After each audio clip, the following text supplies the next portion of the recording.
All right, let's dive right into this explainer. Today, we're exploring how God deeply and intimately engages with our individual paths. And there's really no better example of this than the dramatic, awe-inspiring story of the Apostle Paul.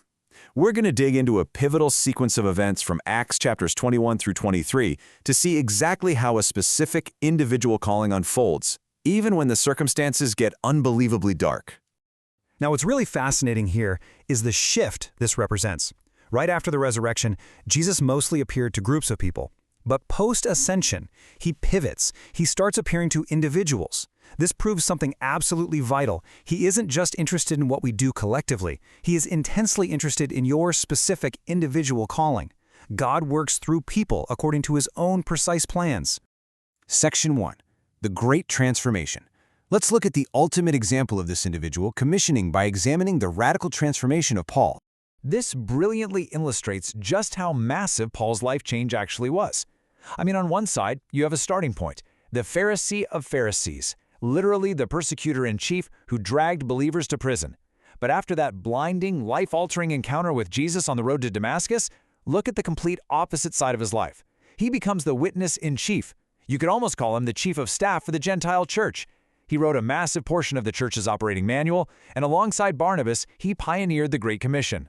Section 2. Warnings on the journey. But listen, stepping into God's individual plan rarely means an easy road, and Paul received incredibly clear, Spirit-led revelations about the immense cost of his mission. Looking at this timeline, you can see Paul resolutely marching toward Jerusalem. He stops in Tyre for 7 days, hits Ptolemais for a day, and spends many days in Caesarea before his final push. What you should really notice here is the deliberate nature of his march.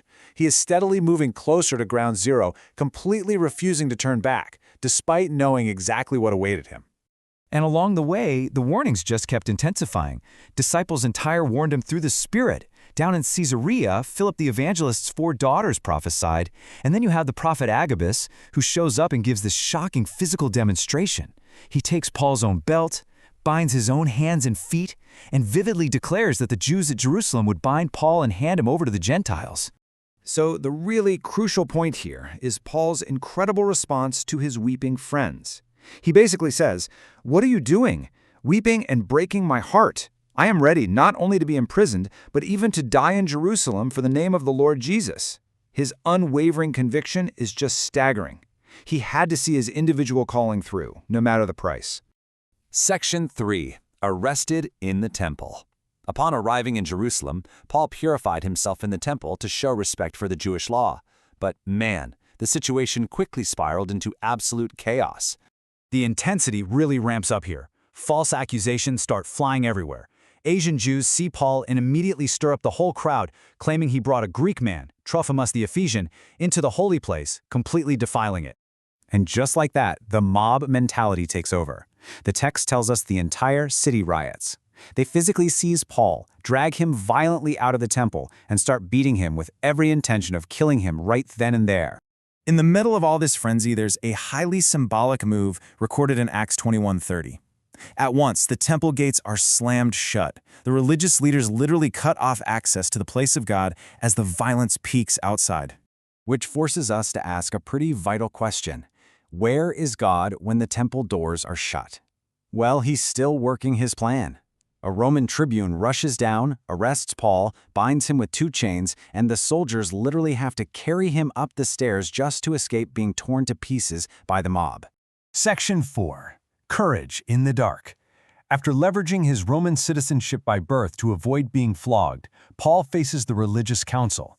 By declaring his hope in the resurrection, he sparks a massive theological war between the Pharisees and Sadducees. Whisked away by force yet again to save his life, Paul finds himself locked in a cold Roman barracks at night. He's been beaten, falsely accused, rejected by his own people, and nearly torn apart. He's isolated and facing a dangerous, uncertain future.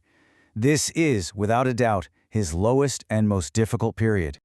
But look at what happens next. In that profound, heavy silence, the Lord stands by him. Jesus gives him this incredibly intimate reassurance. Take courage, for as you have testified to the facts about me in Jerusalem, so you must testify also in Rome. It just proves that Jesus' appearances are never, ever arbitrary. He shows up exactly when we need him most.